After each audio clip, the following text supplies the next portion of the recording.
So, yes, today guys, I'm kind of doing a different video from what I usually do, but today we're going to be looking into two different but also similar games, in Super Mario 64 and Super Mario Odyssey.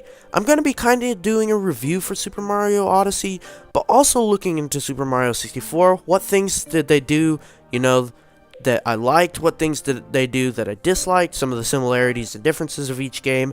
And yes, I know Super Mario 64 was made over 20 years ago, and then Super Mario Odyssey was just made around 2 weeks ago, so I'm not going to be looking at graphical power, really gameplay too much.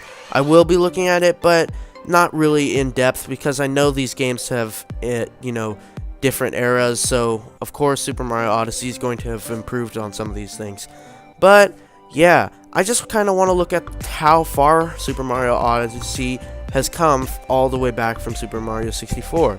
Games that are both 3D platforming games, but also very, very different. Yes, and first I'm going to be taking a look at Super Mario 64, because I want to look more at where we came from, where we started off, and where we are now with Super Mario Odyssey, and how Nintendo has taken this really, really great set of games and turned it into Mario Odyssey. And I think Super Mario 64 really did improve on a lot of these other games, and made them what they are. I think they helped, like Mario Odyssey and Sunshine be games they are. So let's get into the video. Super Mario 64. Well, today guys, we're going way back, all the way to 1996, the year Pokemon came out, of course, just great year. And we're going to be looking at Super Mario 64. I don't want this video to be too long, so I'm going to try and make this quick. Super Mario 64 is amazing. If you've never played this game, you need to get this game. You either need to go find a 64 out of some dumpster, or you need to get a DS. I think the DS is easier, but this game is just an amazing game.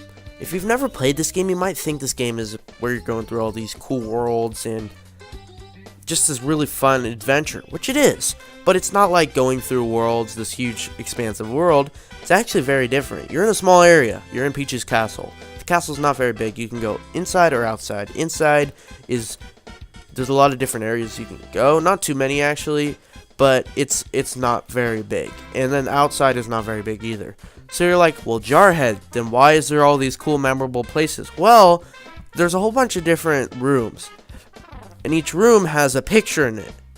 Not each room, well, actually I think each room, but the rooms have pictures in it which you jump into, and these pictures lead you to the world that you see in the picture.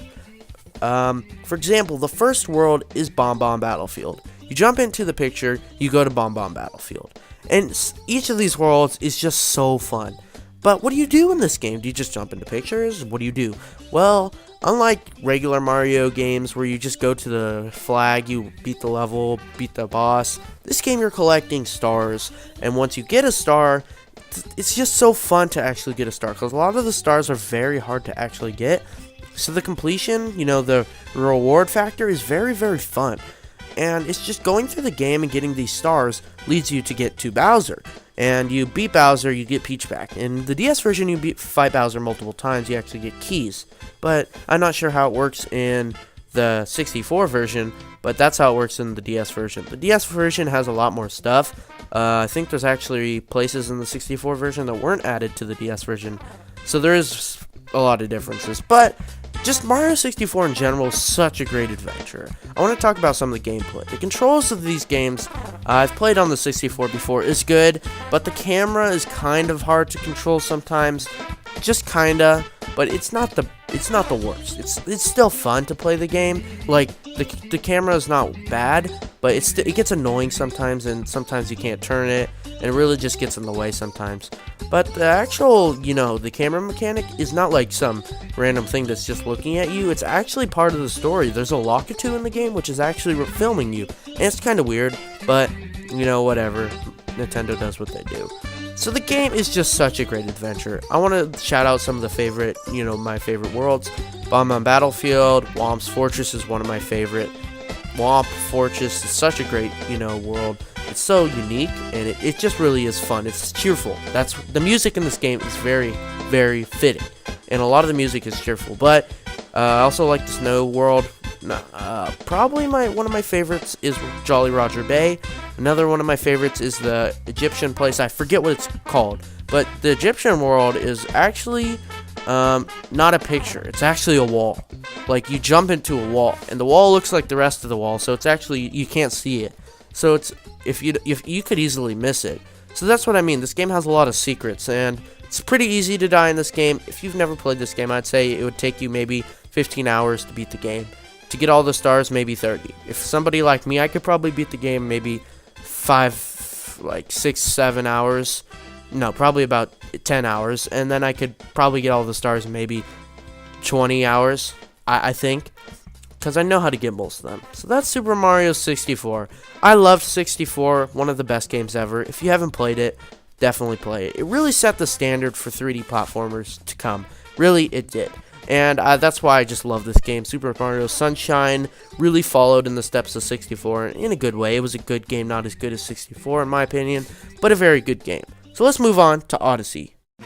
Well, guys, we just did Mario 64, so let's take a look into Super Mario Odyssey. Mario Odyssey is a game I waited a long time for, so when it came out, I was super hyped. Mario Odyssey is not your normal everyday Mario game. It is very, very unique in many ways, but also the same.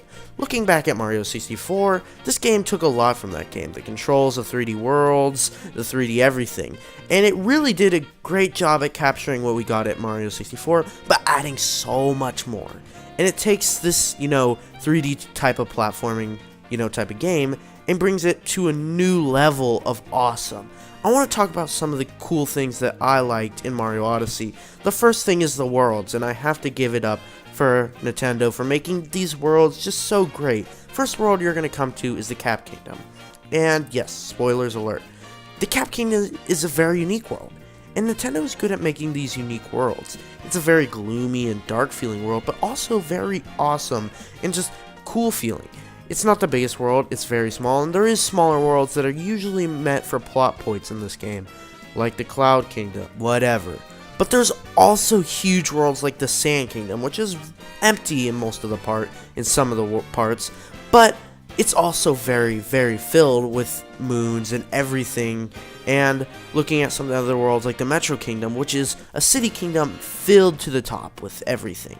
Some of my favorite worlds include the Lost Kingdom, my favorite world. I loved the Moon Kingdom. I love the Wooded Kingdom. Some other kingdoms included the Seaside Kingdom, also the Metro Kingdom. There were just so many great kingdoms that I can't name them all. And Nintendo did so many other great things with this game besides just the kingdoms. Taking a look at the first cool thing they did and unique thing is the 8-bit sections. There's little tubes that you go into, or green pipes, and they bring you to a 2D 8-bit section. And you play as Mario, and you go through, and there's usually stars to find, but it's very, very cool, and it usually transitions you to a new area. And they're fun, some of them are hard, but they are very, very, very fun. The next cool thing is the cap, or the capture ability, which is a new ability in Mario Odyssey. There's no more Fire Mario, which kind of sucks, but there wasn't in Mario 64.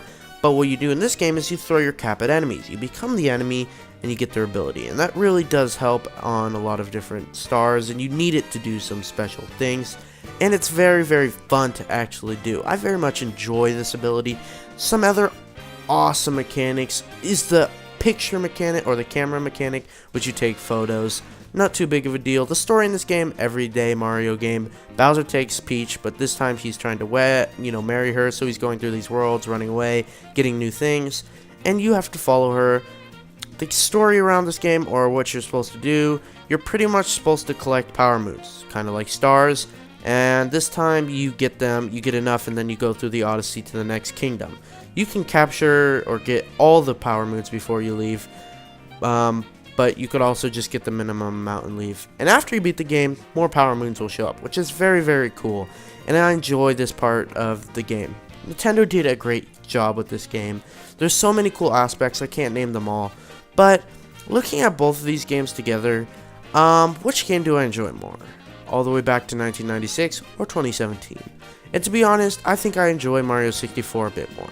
I've played that game since I was, 7 years old, and I loved it. And I think after more time, I will enjoy Odyssey more, just because, it's a great game. They're both great, and I think Mario Odyssey has a lot more, different, different things than Mario 64, but I don't know. Who knows? See you guys in the next video. It's been Jarhead, and I'll see you guys later.